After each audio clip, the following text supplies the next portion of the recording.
Capping off the year of 2014, XY began its descent into madness, printing some of the most powerful cards ever seen. We saw this first with Seismitoad EX and Furious Fists, but the very next set, Phantom Forces, would raise the stakes even more, with the first banned card in over a decade, and several of the greatest cards and archetypes we've ever seen. Today, we're going to be covering that set.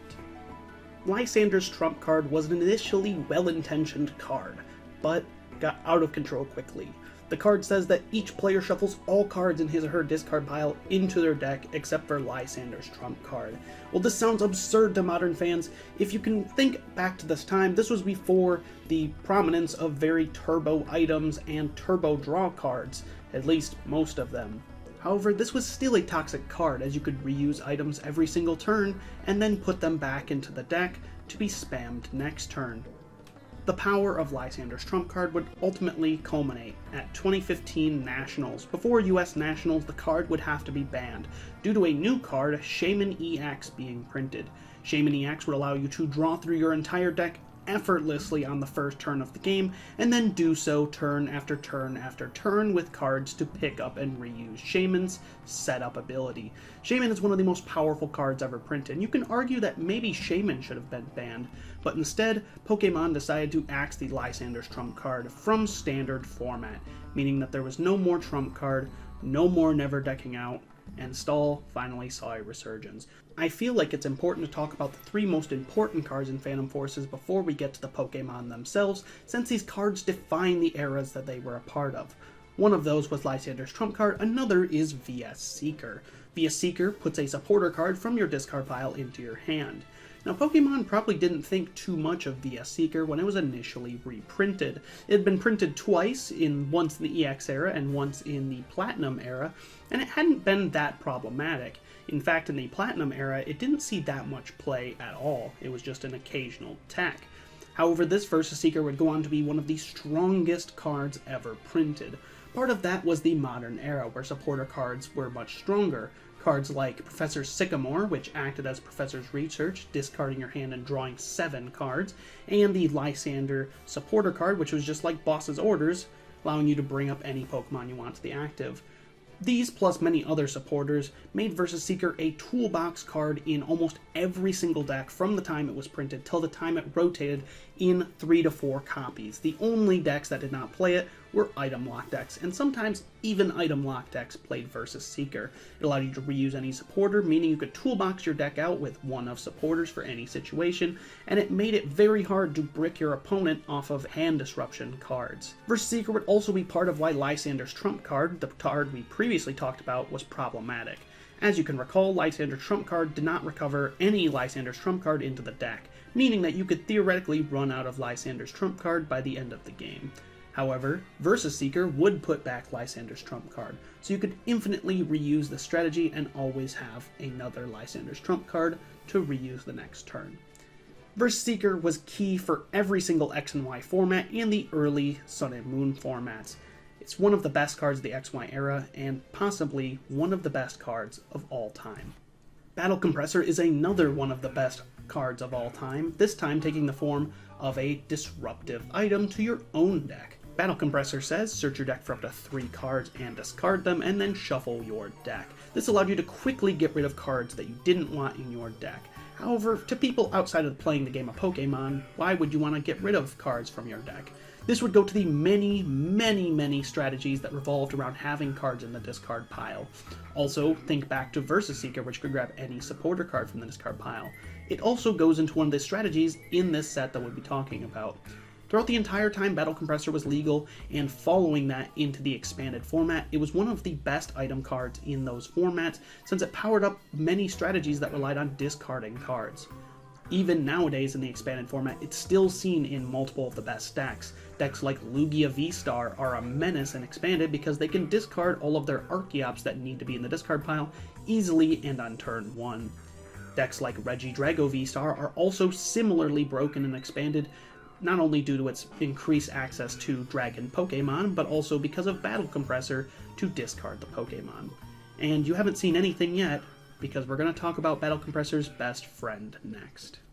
Sorry to interrupt your history lesson on Night March, but I'd appreciate if you could subscribe to the channel. If I don't say it, you don't do it, so that's why I'm saying it here. Anyway, back to the content.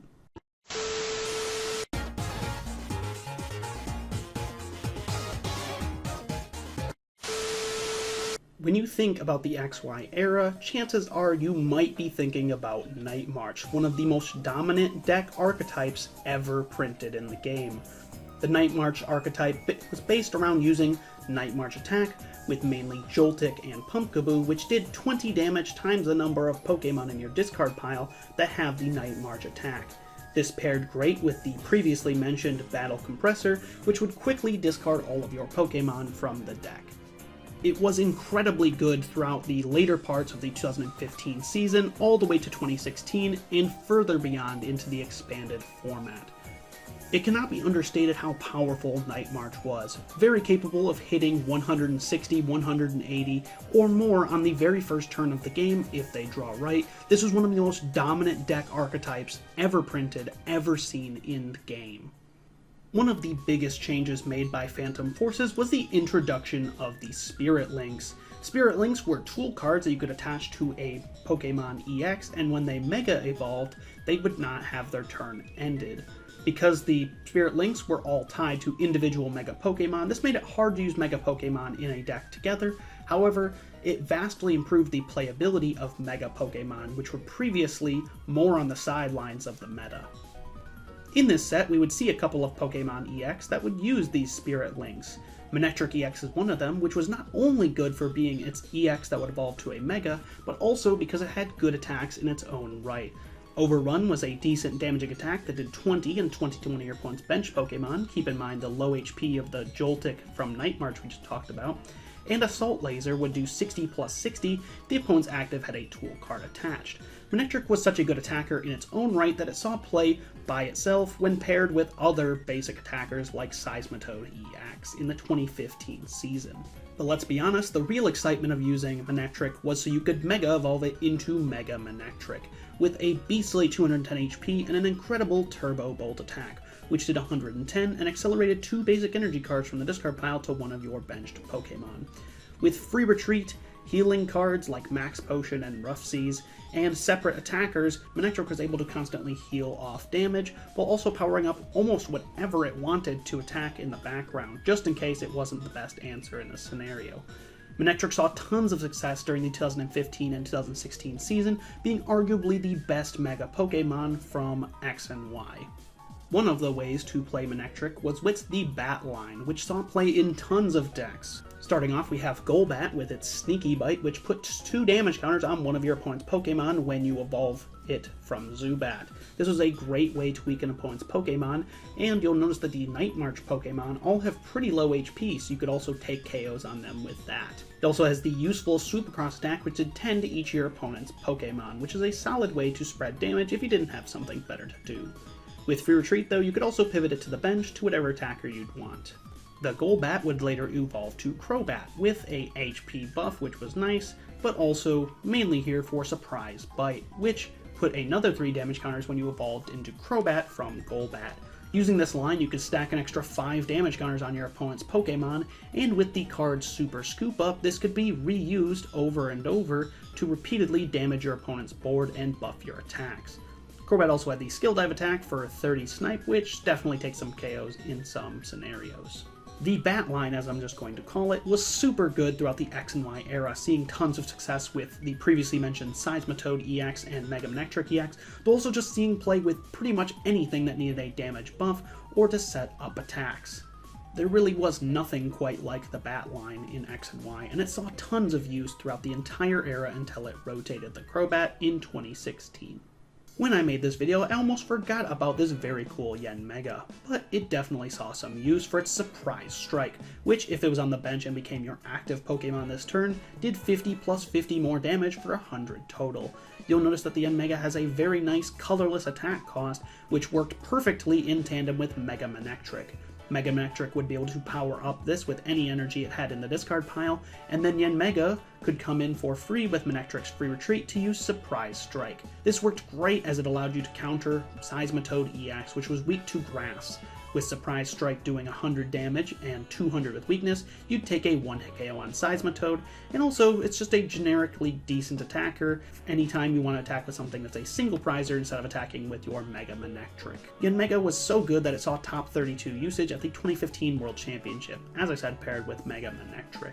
While it wasn't the most popular choice throughout the season, it did see this very impressive placement, and it's definitely worth mentioning. Bide Barricade Wobbuffet is maybe one of the best cards of all time in the expanded format, though it also saw some play in Standard. It's used for its Bide Barricade ability, which, if it's active, each Pokemon in play, in their hand, and in the discard pile has no abilities except for Psychic Pokemon. This was used to help slower decks set up, and for Psychic decks to get a nasty advantage, as they would be able to use their abilities while other decks couldn't. Since Wobbuffet would slow your opponent down while it's in the active spot, it'd make it hard to find supporter cards like Lysander to move Wobbuffet out of the active spot. We saw this used with Primal Groudon in 2015, where it let you set up your Groudon behind a disruptive Wobbuffet, and we saw it used in 2016 with Mega Mewtwo EX, which was a Psychic Pokemon that would abuse abilities while setting up behind Wobbuffet to stop the opponent from using theirs. In decks with Psychic Energy, its Psychic Assault attack, which did 10 plus 10 more for each damage counter your opponent's active Pokemon, was also quite a decent attack in its own right. I think most of the notoriety of Wobbuffet comes from the expanded format though, where it was an incredible quad deck, as it was called, with 4 Wobbuffet, and oftentimes you'd play Wobbuffet Break to evolve Wobbuffet into. Break cards were like another evolution and allowed Wobbuffet to get more HP. This quad Wobbuffet deck never gave your opponent access to their abilities unless they were Psychic type. This meant you could stall out your opponent with powerful supporter and item cards, while you just sat behind a Wobbuffet that slowed them down and prevented them from ever getting very much progress. Since there was nothing besides Wobbuffet on board ever, they were never getting those abilities. Even today, Wobbuffet sees play in the expanded format in any deck that needs to slow down the opponent, such as the popular Regidrago V-Star deck, and previously, and a couple years ago, we saw it played with Psychic attackers like Dragapult VMAX, and with Shadow Rider Calyrex VMAX, which was one of the best decks in the expanded format for a year straight. It really cannot be understated how amazing Wobbuffet is. I can't list all the decks because really I don't know all the decks that Wobbuffet was in because it was in so many. But that should tell you about how good it was in the expanded format and how it was pretty decent in the standard format too. One of my favorite cards from the Phantom Forces set is Gengar EX. This Gengar EX got up to some tricky shenanigans with its Dark Corridor attack, which did 60 damage, poisoned the opponent's active Pokemon, and switched Gengar with one of your benched Pokemon. You'd switch into, most of the time, a Doll Pokemon to give up 0 prizes, or into Trevenant from X and Y base, which item locked your opponent. This very fun strategy, for you, not your opponent, was very reminiscent of the Cursegar deck from 2010 that did the same thing by hitting and running into Spirit Tomb from Arceus, which also item locked your opponent. Gengar EX also came with the Night attack, which could do some decent damage by sniping 3 damage counters on one of your opponent's Pokemon, conveniently enough math to take out a Joltik from the Night March deck. This deck saw a lot of success at the 2015 US National Championship and at 2015 Worlds, since item lock was incredibly powerful. At this time, decks were loaded up with 20 to 30 copies of items, so you could bet that shutting them down was going to hit them hard, and make it hard for them to come back. In this era of one-hit KOs and very nasty, speedy strategies, Gengar stood out as a way to slow the game down, which I like quite a bit. Gengar EX also had a Mega EX, and while it wasn't the most successful Mega at the time, it did see play later in the expanded format. Because Mega Evolving was difficult and required a Spirit Link if you didn't want to end your turn, it didn't pair too well with the Gengar EX hit-and-run deck. It did, however, pair very well later on with Mewtwo and Mew Tag Team GX in the 2019 Oddworlds expanded format. Mewtwo and Mew could use the attacks of any Pokemon EX or GX in its discard pile or in play. Phantom Gate was one of the best attacks to copy, since Phantom Gate allowed you to have access to copy any of your opponent's Pokemon's attacks and use it as the Phantom Gate attack. Now Mewtwo not only had access to every single attack on its own board and discard pile, but also all of the attacks on the opponent's board whenever it wanted for a pretty payable attack cost. Malamar EX was an interesting EX that saw some surprising results for how kind of mediocre it was. It was mainly used for hyper hypnosis, which, when you attach an energy from your hand to Malamar, you can put your opponent's active Pokemon asleep. This annoying effect was useful in box-style decks, since you could use an attachment on Malamar as a way to put your opponent to sleep, and then usually these box-style decks played ways to move around your energy, such as the Aromatisse from X and Y, which would then move the energy to somewhere useful to attack. This would allow you to get extra benefit each turn from your attachment, being just a little bit more annoying to the opponent. It also had the interesting Maximar attack, which did 60 times, allowing you to flip for each energy attached to it and do 60 times the number of heads, which in an energy stacking deck could potentially do a lot of damage. Malamar EX would later see play in Turbo Dark decks in the expanded format. Since these decks would pile energy on the board, they would be able to use Hyper Hypnosis freely, and then also later move the energy over to attempt a Maximar attack if absolutely need be. It's got an interesting competitive history with 2 World's Top 8s, so I think Malamar is worth mentioning whenever you have a deck that might be able to use its Hypnosis talents. Phantom Forces spawned the Metal Box archetype, which was based around the Bronzong with Metal Links, which during your turn can accelerate a metal energy from your discard pile to one of your benched Pokemon. If you've played the game for any amount of time, you know that these stage 1s with energy acceleration abilities are almost always playable, and Bronzong was no exception, being a solid deck from the entire time it was legal. Metal Links allowed you to power up multiple metal attackers, including metal attackers in this very set. Probably the best of the metal attackers in this set was Aegislash EX, which was very useful for its Mighty Shield ability, which prevented all damage done to Aegislash by your opponent's Pokemon with special energy attached. This made it difficult for decks like Night March and later Vespiquen to attack, since they almost purely played special energy as their only energy in deck, so they didn't have to wait to get through Aegislash's Mighty Shield ability. It also had a very good Slash Blast attack, which did 40 plus 20 for each metal energy attached to this Pokemon. Bronzong would let you stack a bunch of energy on it, and then smack for massive damage. Another Metal Box attacker that was less good in this set was Dialga EX. It still saw play though, so it's still worth mentioning. It was mainly used for Chrono Wind, which, if the defending Pokemon was an EX, it did 60 damage and they can't attack. This can be played around, but it is quite disruptive. But another attack it had that was quite good was Full Metal Impact, which did 150 damage and discarded 2 metal energy attached to this Pokemon. Since that metal energy could just be reattached next turn to another attacker, it wasn't too bad getting rid of 2 metal energy, and 150 damage was quite a lot. Offering both annoying stall tactics and lots of damage, Dialga EX was a staple in the earliest Metal Box decks. Another early staple of Metal Box was the Heatran from the same set, which had 2 powerful attacks.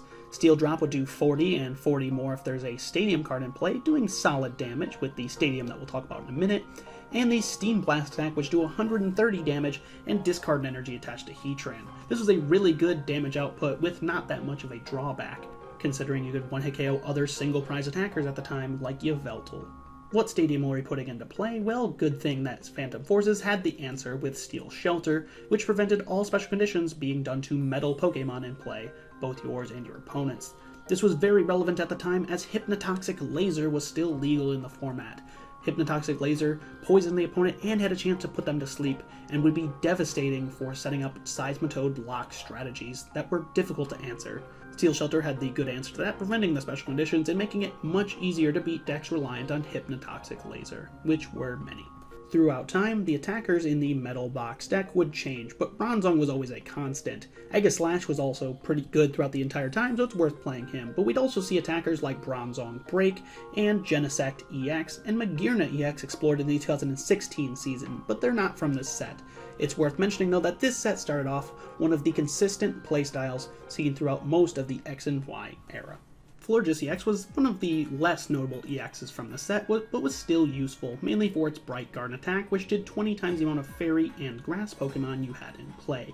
This was a way for Fairy decks to swing for a lot of damage early, though its low 160 HP made it vulnerable to powerful attacks, and its Metal weakness made it weak to the previously mentioned Metal Box. Regardless, this still saw play in Phantom Forces meta, but fell off later on, as the game got more aggressive. Slurpuff was another fairy type, though this was less useful in the fairy box and more useful with Seismitoad. Its tasting ability allowed you to draw a card, and if it's the active Pokemon, draw an additional card. This was useful for the Seismitoad Lysander's Trump card combo, which I previously talked about. Seismitoad would draw through their whole deck using Tasting and Shaman's Setup later on to find all the disruptive item cards they needed every single turn. Tasting allowed you to draw up to 5 to 6 cards per turn, so it was very useful for finding all those item cards that you wanted to use, and then put them back after the turn is finished. There was also other decks that abused Slurpuff, of course, but it really was the Seismitoad game for Tasting. Once Shaman EX came out, Tasting definitely fell off in usage, as Shaman was a basic Pokemon that drew more cards, but Slurpuff was still sometimes played as a thinner line in the Seismitoad deck. Moving on to some of the impactful trainer cards that weren't the big three, we have AZ, which was a great supporter card throughout the entire time it was legal. Keep in mind that Versus Seeker allowed you to reuse these supporter cards whenever you wanted. AZ put one of your Pokemon into your hand and discard all attached cards. For modern players, you might recognize this effect on Professor Turo's scenario, which is also excellent. AZ was similarly excellent, especially after the release of Shaman EX, which allowed you to use more auxiliary supporters since Shaman would supplement your draw for turn with its set-up ability. AZ was also great paired with Shaman, as you could use Shaman and then pick it up off the board, getting rid of your 2-prize weak liability EX Pokemon. It was also great for just healing bulkier attackers, but losing all the attached cards was not always great, so be careful what you pick up. Regardless, with Versus Seeker around, AZ was a staple in 2015 and 2016, seen in many decks. One of the best stadium cards ever printed is the Dimension Valley, which made each Psychic Pokemon's attacks in play cost colorless less. This was primarily used in the Night March deck, which could use Pumpkaboo's Night March then for just a Double Colorless Energy. But that was not the limit, as it was later used with other Psychic attackers like Mega Mewtwo EX and Mewtwo and Mew-GX even later on in the expanded format. Chances are, if there's a Psychic attacker and you want to use cheap attacks, you're going to be playing Dimension Valley in your deck, because it's one of the best stadium cards ever. Phantom Forces gave birth and death to one of the most interesting mechanics we ever saw, the Team Flare Hyper Gear item cards. One of those was Battle Compressor, which we previously mentioned, but we also have these very cool red bordered ones that we're going to talk about next. The best of these was the Headringer tool, which, as a tool card attached to one of your opponent's Pokemon, that is a Pokemon EX, that doesn't have a tool card already attached to it. It made the attacks of that Pokemon cost colorless more. This was great in disruption decks, as you could attach this to your opponent's Pokemon EX and make them possibly miss attacks if you could pair it with Hand Disruption or Energy Disruption while using Headringer. It was also just annoying because paying more for attacks is never great. These unique Flare Gear cards attached to your opponent were really annoying to deal with and hard to get rid of, since the Tool Rule card at the time, Startling Megaphone, could only remove tools from your opponent's Pokemon, so Headringer would sometimes just get stuck, and then you'd have to pay colorless more to attack, unless you could use a card like AZ to pick your Pokemon out of play. Headringer also paired very well with Manectric EX, which we previously talked about, since its Assault Laser attack would do more damage to Pokemon with tool cards attached. This awesome and unique card was played quite a bit in disruption decks throughout the time it was legal. We also saw the less good Jamming Net Team Flare Hyper Gear, which also attached to an opponent's Pokemon EX. This made that Pokemon EX do 20 less damage to each of the opponent's Pokemon. This was really good for it in bulky fairy decks, which were popular around the time that Jamming Net came out. Since you could weaken their damage, you'd be able to then use the Aromatisse from XY to move your energy around the field to use Max Potion to heal the damage off a Pokemon that was not one-hit KO'd. While it wasn't quite as good as Headringer, it still was quite good in its own right in the early Fairy Box decks. Robo Substitute was another staple item card from the set. It was played down as a 30 HP basic colorless Pokemon and could be discarded from any time in play, but the unique thing about it is that if Robo Substitute was knocked out, your opponent can't take any prize cards for it. This worked great in hit and run decks, since you could use an attacker like Donphan from Plasma Storm to do a bunch of damage and then run into Robo Substitutes to sack it for 0 prizes. It also worked great in setup decks, as you can continually throw your opponent useless 0 prize Pokemon while you set your board up. Robo Substitute would get even better later, as in the expanded format in 2019, it would get a new friend in Lily's Pokédoll, which was another doll card that did not give up any prizes when it was knocked out. With 8 total dolls in your deck, Stall kind of got out of control, as you could just feed your opponent endless loops of these 0 prize item cards, and they would never be able to finish the game. Target Whistle was a unique item card from the set, another Team Flare Hyper Gear, and another playable one at that. It allowed you to put a basic Pokemon from your opponent's discard pile onto their bench. This was a staple in aggressive decks, as you could force liabilities onto your opponent's bench, making it either more annoying as you'd waste their bench space, or force 2 prize liabilities like Shaman EX onto their bench for easy knockouts. It was a staple in the Night March deck, for instance, which had plenty of space for items and loved putting liability Pokemon into play to KO with the powerful Night March attack. Xerosic was another supporter card from the set that was quite good due to Versus Seeker allowing it to be reused. It chose a Pokemon tool or special energy card attached to a Pokemon in play and discarded it. This is one of the ways you could actually get rid of the Team Flare Hyper Gears that I talked about previously, but mainly it was really good for getting rid of your opponent's tools and special energy in play, as discarding these repeatedly could make it difficult for the opponent to keep attacking. Xerosic was a staple card throughout the 2015 and 2016 season in decks with Versus Seeker, since it was a great option to use for your supporter for turn when Versus Seeker gave you access to it whenever you wanted. Lastly, Mystery Energy was a unique Psychic Energy card that, when attached to a Psychic Pokemon, gave that Pokemon a retreat cost of 2 less. This was decent in Psychic decks, and still remains good in the Gym Leader Challenge format to this very day, since giving a Pokemon less retreat cost is pretty much always a good effect. If this card was attached to anything other than a Psychic Pokemon, though, you had to discard it, meaning it could only be used in Psychic decks. And that's all we have for Phantom Forces. Do check the description below where I've put a couple other cards that made the honorable mentions of playability. With some of the best item cards, supporter cards, and EXs of the X and Y era and of all time, this set will go down as one of the greatest sets of all time. Thank you all for watching, be sure to subscribe to the channel, and I'll see you in the next one.